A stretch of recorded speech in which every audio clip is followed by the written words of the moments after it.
What's up, everyone? I'm Jack Fossett, and today we're checking out the Dimension Blue Monger from One Control.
This is a really cool chorus, and it's exceptionally designed, as you would expect, being a Bjorn design pedal and produced by One Control. What I really like about this pedal is that it can strafe the line between modern sort of lush chorus sounds. There's a hint of flanger in there, but because there's a hint of flanger in there and because it's sort of on that line, it actually can very easily get into real traditional doubler type territory. Now, you can't kind of talk about this without talking about where the chorus effect comes from, because guitar effects are the evolution of guitar effects is really interesting, and a lot of guitar effects came from studio tricks. And chorus is one of those. Chorus is based on the idea of double tracking. However, in the early era of companies trying to recreate studio sounds in like an effects pedal, they often took on their own sound. It's honestly, even like think about a fuzz pedal. Like the idea of a fuzz pedal was that you wanted to get a distortion sound without cranking your amp.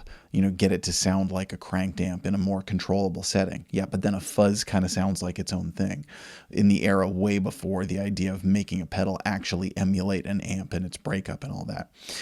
Chorus is no different. The early chorus pedals were designed to emulate the sound of double tracking, but they wound up kind of sounding different. They had their own thing going, which became a lovable effect. This one can kind of get both. Now, you also understand when you talk about things like flanger and chorus and certain other effects that they're not only doubler-based effects, but they're time-based effects. So a flange effect happens with two tracks very, very slightly offset. I've actually gotten natural flange effects by trying to balance double tracked effects that are just sort of balancing double tracks that are offset just slightly. You get a natural flange effect. Likewise, if you play two different tracks and you sort of put them next to each other, you get a natural chorus effect.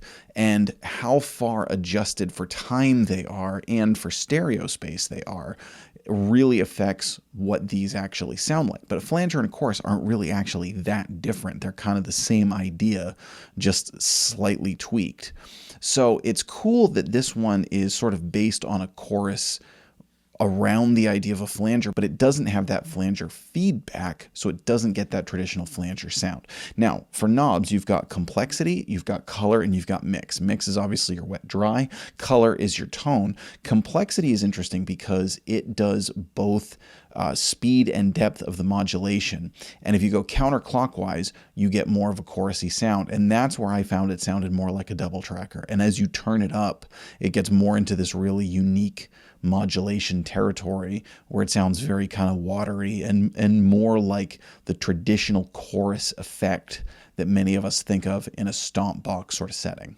So let's dive right back in now and give you more of a full run through. Today I'm using a Gibson ES-137 Classic and I'm plugging into a Rivera Venus Do. We're going to start off clean and I am going to keep the mix knob up This is an effect that I actually think would work really, really well subtly, but for the most part, I want to keep the mix knob up just so that you can really hear what it's doing.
All right, now we're going to go back in and we're going to do a run through overdriven. And today for the overdriven tones, I am using the One Control Marigold Orange Overdrive, which if you haven't seen my review of that, it's an overdrive that I absolutely love. Same rest of the rig, but let's hear how it sounds when it's working with some drive.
So that is the One Control Dimension Blue Monger. Again, just a really, really cool chorus effect.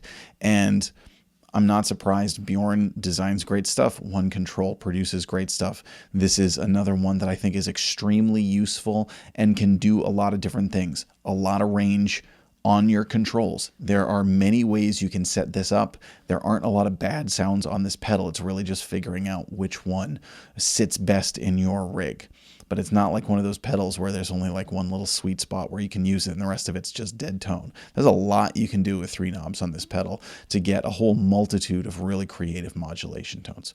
So I'm going to link below to where you can check this out. This is a sponsored review. I've done loads of sponsored reviews with One Control. I love working with One Control on Bjorn's designs. They're just great. I don't know that I've ever played one that I didn't like. I think they make really great stuff. Flies under the radar. But check this out. I'm Jack Fossett. Please remember to like, share, and subscribe, and we'll see you next time.